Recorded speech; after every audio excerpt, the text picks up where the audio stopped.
Marian Rivera, Chel Jokno sa confidential funds ni VP Sara Duterte nakalkal sa mga resibo ng DepEd.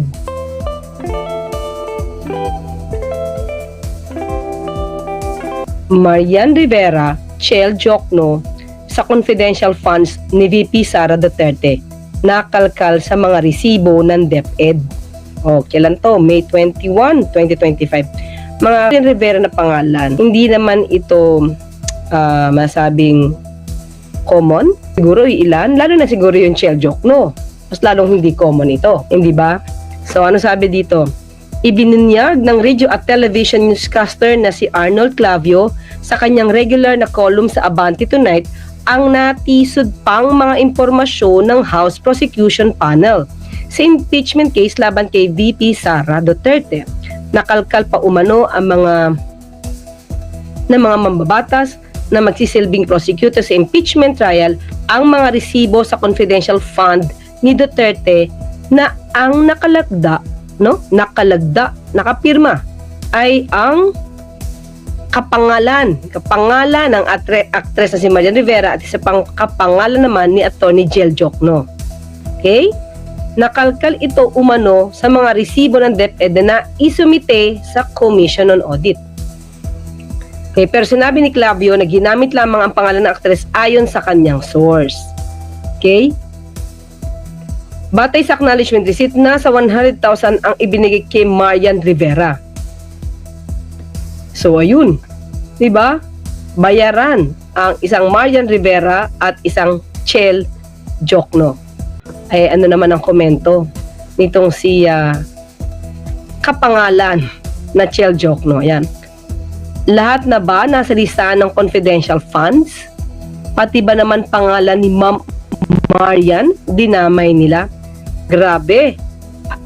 Ang toot. Yan, ang sabi ni Attorney Chel Jokno. Well, anyway, bakit nga ba? Bakit nga ba sa tingin natin ay medyo mahirap or hindi ma-explain mabuti, no? Or ayaw i-explain itong si VP Sara ang mga question, no? At mga questionabling mga resibo patungkol dito sa confidential funds na naibigay sa OVP at saka sa DepEd. Ba't nga ba medyo ang dating is ayaw niyang i-explain? Sabi niya, di ba, parang hindi niya to obligasyon mag-explain sa House of Representatives. Okay? Pero, tandaan natin mga ka-clear, okay? Itong confidential funds, pondo to ng bayan. So, hindi naman din po pwede itong hindi i-audit dahil sa sinasabi nilang by the word itself, confidential nga. Hindi po ganun yun. Okay? Maliwanag naman din po kung ano ang sinasabi ng rules kung paano ba ito dapat gastusin. Okay? So, ito. Sige, tignan natin mga kaklira. Tignan natin. Ano ba ang sabi ni Senator Lacson patungkol dito? Kailan pa ba ito niya sinabi? Wait, tignan natin. December 13 pa pala. 2024. Ano sabi niya? Yun. Lacson, code names. Kasi ang dami lumalabas ng mga code names sa mga report ng OVP sa kanang DepEd, di ba? Merong mga chichirya, may Mary Grace Piatos, marami, di ba? May grocery items pa yata to. Okay? So, tingnan natin yung mga names, no? Sa confidential funds ni VP Sara. Okay, hanapin lang natin bago tayo pumunta kay Senator Lacson. Okay? Merong ang ibang nakita ay Fiona Ratines. Tapos meron pang ito. Nakita ko nga to para makita. Fiona Ratines, Ellen Magellan among new names found as confidential funds recipients.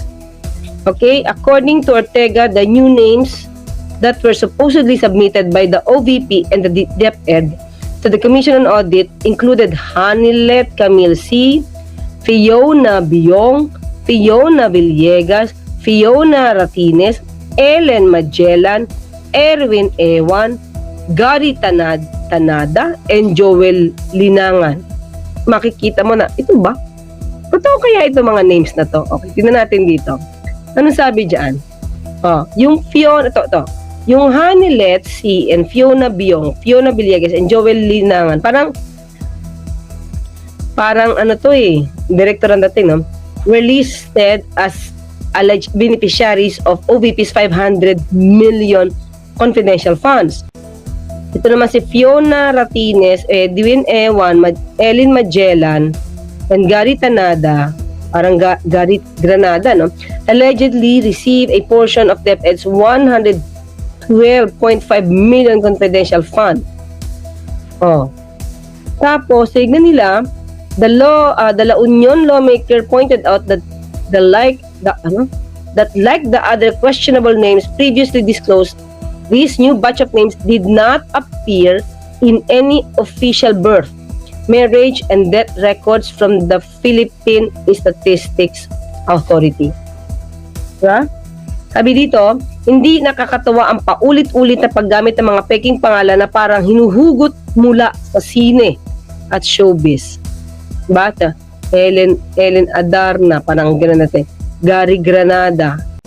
Diba? Meron tayong Gary Granada. Diba? Tingnan ko, alam ko yan. Oops. Meron na. Singer. Diba? Singer to si Gary Granada. Yun. Anyway, ang sabi ni Senator Lacson, ito. Balikan natin. File, ayan sabi nito, ito yung, pinakita ko na sa yung title, okay. Lacson made the clarification as he disavowed a quote card circulating in social media made to seem that he spoke out against asking for the identities of persons involved in projects using intelligence funds. It is fake and obviously manipulated, sabi niya. Citing his previous experience in law enforcement, Lacson said that the basic premise in that all funds, including intelligence funds, are accountable and subject to audit with slight differences in the procedure of liquidation. So, ino-audit talaga yan. Hindi pa rin sabihin confidential nga kaya nga hindi nyo dapat tinatanong. Hindi. So, dapat subject to audit siya. He said that the use of intelligence funds required the submission of intelligence project detailing expenses. Kasi pag di mo yan ginawa, may subject talaga yan sa nakawan. Those documents are kept in sealed envelope. Yun yung sabi ko, di ba? Mamaya papakita natin ulit yung rules. While they may use codes or aliases to protect their informers, there should be a paper trail ensuring the identities of the informers can be verified. So, hindi pwedeng alias-alisan tapos walang verification. Hindi mo ma-verify kung existing talaga yung mga taong yun. Otherwise, talagang pwedeng nakawin to. In short, there's no difference between regular and intelligence funds as far as being subject to audit is concerned. The difference lang is, lies merely in a matter of procedure.